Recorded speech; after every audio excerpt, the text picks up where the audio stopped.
Welcome aboard from the cockpit. Today's tour has us flying over the Bahamas. We're flying over Great Exuma, the location of that 2017 infamous music festival, Fyre Festival. Find a seat, buckle up. We're going to do some flying. Let's tour where this crazy music festival, or actually it never turned out to be a festival, took place here in the Bahamas. I'm going to put you in the trusty hands of my co-pilot while I get the plane set up, started, and in the air. Let's do some flying.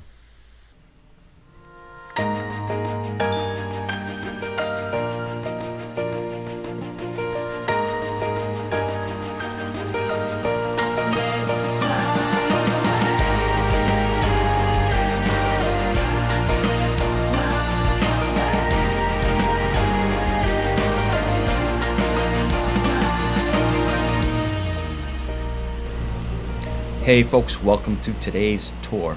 Before we get started, let's send up the drone, take a look around at our surroundings here. We are on Great Exuma. So Exuma itself is the district in the Bahamas, consists of 365 islands, which are also called cays. So this is the largest cay, 37 miles long. There's a smaller one to the south called Little Exuma, and there's a bridge that actually connects the two islands. We are at Exuma International Airport. We'll be flying north from here to an area known as Roker's Point. 001 is taxiing to runway 30.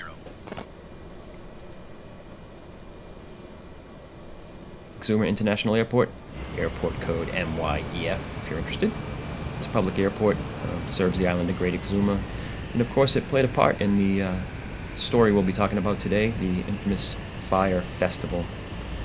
The airport services small, light aircraft, regional jets from the U.S. and the Bahamas. And today we are in the Cessna Grand Caravan, the 208B, or as I like to call it, the minivan of the sky.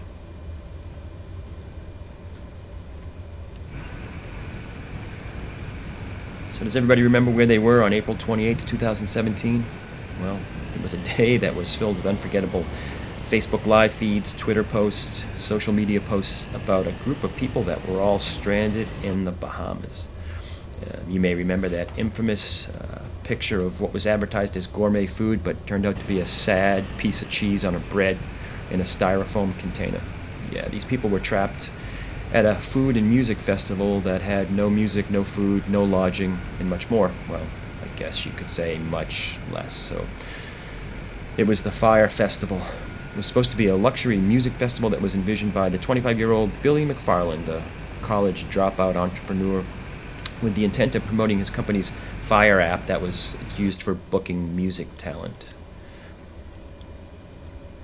Mike Yankee Echo Foxtrot traffic Thinnote 001 taking off runway 12 north departure. So Billy McFarland, he was born in 1991. He's known as the fraudster who co-founded the ill-fated Fyre Festival, where he defrauded investors of $27.4 million by marketing and selling tickets to the festival and other events that just never happened. The festival was scheduled to take place on April 28th through the 30th and May 5th through the 7th in 2017, right here on the Bahamian island of Great Exuma. So apparently Billy came up with this idea during a Halloween trip to the Bahamas with the rapper Ja Rule, who would later become his partner in this crazy adventure.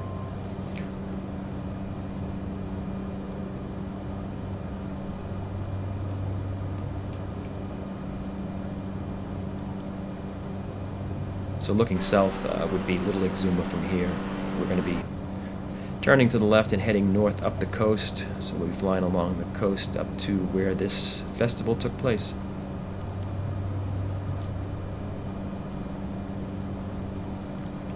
So after Billy came up with the idea, he announced it the following month, and then he proceeded to spend millions on ads using Instagram models and influencers. He spent millions on private jets and yachts, all to promote what would be his first ever large-scale event, and probably his last.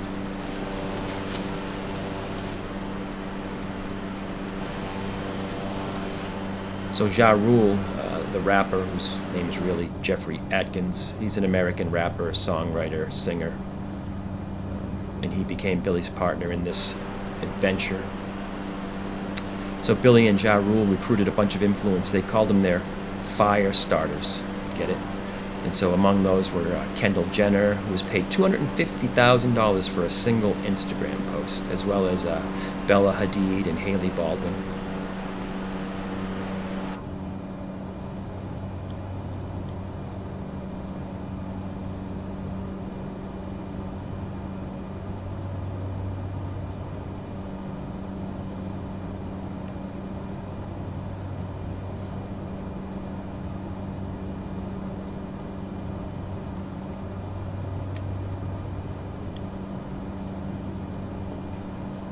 So as we fly along the coast here, you'll see up ahead, this little inlet on the left will be Sandals Resort on the inlet, and then we will fly past that, and below us will be the site of what was supposed to be Fyre Festival.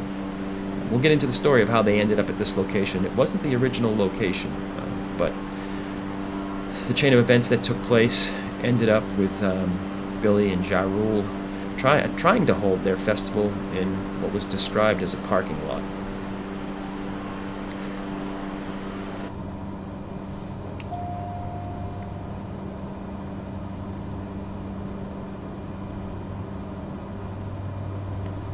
On the left again is the little bit of an inlet there where there's probably a very luxurious Sandals Resort, which was almost would be taunting for the folks that were stranded just north on this concrete slab. So straight ahead here, you'll see some houses. I guess this is a marina where a lot of locals have their boats, but ahead of us here and on the left are these, what almost looks like an unfinished development, these concrete slabs. And this is where Fyre Festival took place in 2017. And we'll talk a little more about what led up to the failure of this event. So an important part of the story is absolutely the social media and advertising that took place before this. So they did a ton of promotional footage with other hired supermodels, and it was shot on this place called Norman's Cay. And that's when they started the planning for the festival. So on December 12th in 2016, Kendall Jenner, Emily Ratajkowski, and other influencers were paid by Fyre to simultaneously post on their Instagram feeds a video with a thumbnail consisting of an orange square and a logo that was made of like stylized flames. And they did this all at the same time in coordination, which garnered all kinds of social media attention. And then there were videos with which showed Bella Hadid and the other models that were represented by her same agency running across this tropical beach with text where the video promised an immersive music festival and 2 transformative weekends on the boundaries of the impossible. So the concept sounded pretty good. And this was just the beginning of Fyre Festival's promotional campaign. So McFarland himself even claimed that the island where they were going to hold this, Norman's Cay, had been owned by Pablo Escobar, so they used that in their advertising as well. Although the owners of the island, who later canceled their agreement to let them use the island, said that that wasn't a true claim. So in reality, Pablo Escobar never owned Norman's Cay. And then when they were kicked off the island, they only had 4 months left before the festival to figure out a new location. And so after they looked into a few other small islands that could be possible venues, they were turned down by all of them. And then with just 2 months left to go before the Fyre Festival, the Bahamian government, he gave McFarland the permit to use the site, which is called Roker Point or Roker's Point here on Great Exuma. And again, it's just north of the Sandals Resort, and that's what we're flying over today. So even though Great Exuma is not a private or a remote island, McFarland never announced that change. He just simply renamed the island Fyre Cay, so quite a catchy name. But the area had no infrastructure, no villas, and the team now just had 2 months to turn Roker Point into their Fyre Cay. So in the days leading up to the festival, they cut all kinds of expenses. They learned that the luxury villas that they had advertised were going to cost them $10 million alone to build, so those were scrapped. And so the festival was scheduled for 2 weekends in April and May 2017. And the event sold day tickets anywhere from $500 to $1,500, and VIP packages that included the airfare, luxury tents, all for $12,000. And customers were promised accommodations in a modern, eco-friendly geodesic dome and meals from celebrity chefs, which made the posts about the horrible food even more comical. Well, I guess not comical if you were the one that had spent the money. The advertising talked about the musical lineup. There was up to 33 groups, including the American rapper and songwriter Pusha T, the Jamaican-American electronica music trio Major Lazer, the German DJ duo Claptone, and many more. But Blink-182 was the headliner for the music lineup. But in the days leading up to the festival, all of the acts pulled out, with one of them stating that they never even confirmed that they were going to attend the festival. So to make matters worse, the organizers of the festival planned their first event for April 28th through the 30th, and that so happens to be the weekend of the Exuma Regatta. So there's a Bahamian sailing race series that was being held the same weekend, which meant that the island's hotels and other rentals were all completely full. So another piece of the perfect storm that became Fyre Festival. Kept claiming that the festival would be held on a remote private island. The workers were busy preparing this parking lot to hold the festival. So they were scattering sand over all its rocks and trying to improve the nearby road that would get them to the beach. And they actually didn't build any of the cabana or villas that were promised. One of the things that led to the catastrophe for the attendees was that as they got closer to the event and had no cash, Billy came up with an idea to tell the ticket holders that the event would now be cashless or cardless. And so he encouraged everybody that was going to attend to put thousands of dollars in advance funds on what they called their digital fry band. So each attendee would be issued a RFID-equipped wristband to use during the festival, and they would put money on that to use while they were there. So he suggested to all the attendees that were booked that they deposit at least $300 to $500 for every day that they planned to attend. So another $2 million before the event was even started was submitted by the festival goers, and then McFarland supposedly, as it turned out in a lawsuit later, just used that money to pay off a loan.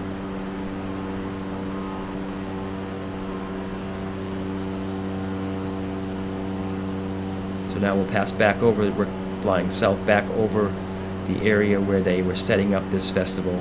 First day of the festival, April 27th, of course, starts with a heavy rain on Great Exuma, soaking everything, tents, all the mattresses. Just a great beginning. And then the first flights from Miami International Airport to Exuma started to land at 6:20 a.m. That afternoon, Blink-182 announced that it was withdrawing from the festival, stating that they weren't confident that the venue would be able to supply them with what they needed to do a quality performance. And things just started to collapse from there. So the early arrivals were brought to what they called an impromptu beach party, plied with alcohol, trying to buy time so that they kept the people busy while they were literally still frantically trying to set up the festival while people were already landing on Great Exuma. And then, of course, the later arrivals were taken directly to the site on luxurious yellow school buses, only to find, chaos, waiting around for hours and hours to be checked in to get their accommodations, which turned out to be wet, soaked disaster shelters.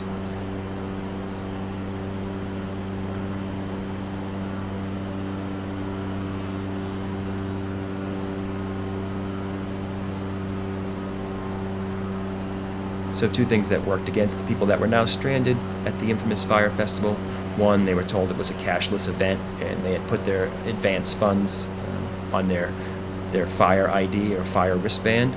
So many didn't have the cash available to pay for taxis or lodging. And because it was the same weekend as the regatta, there really wasn't any availability for resorts or rentals anywhere else on the island. So they really were stranded.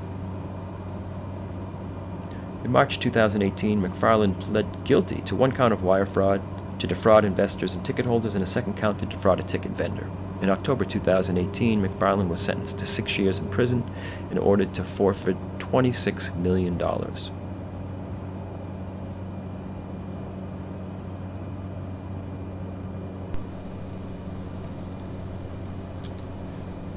From the cockpit, hope you enjoyed today's tour. We're going to have you on the ground here shortly at Exuma International Airport. Again, hope you had a good tour. Hope you learned a little bit about the infamous Fyre Festival. The Fyre Festival became the subject of at least 2 documentaries. One was released in 2019 on Hulu, Fyre Fraud, and one on Netflix, Fyre, the Greatest Party That Never Happened. Well, folks, that's the story of the Fyre Festival that took place here on Great Exuma in 2017.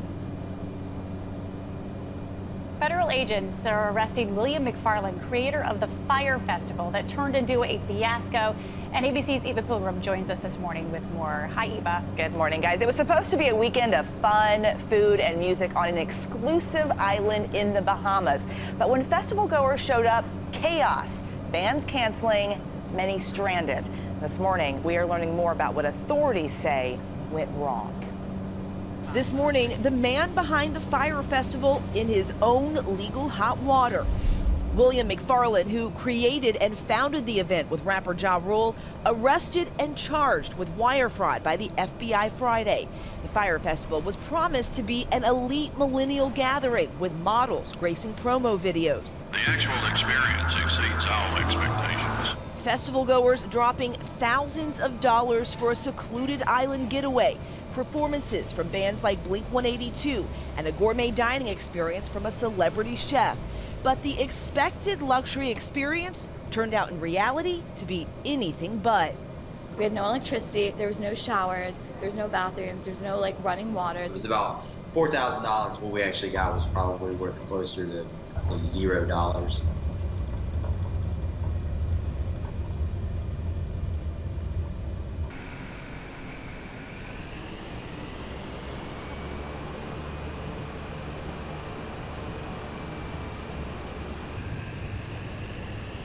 Welcome back to Exuma International Airport. Hope you enjoyed our short tour today across the island of Great Exuma here in the Bahamas.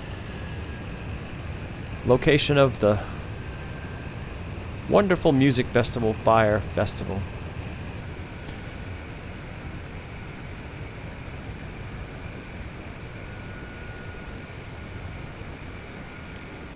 Thanks for joining me on the tour today, a little flying over the Bahamas.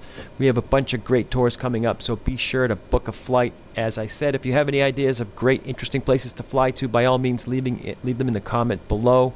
I am going to shut down this Cessna Grand Caravan for the night, and I will see you on the next tour.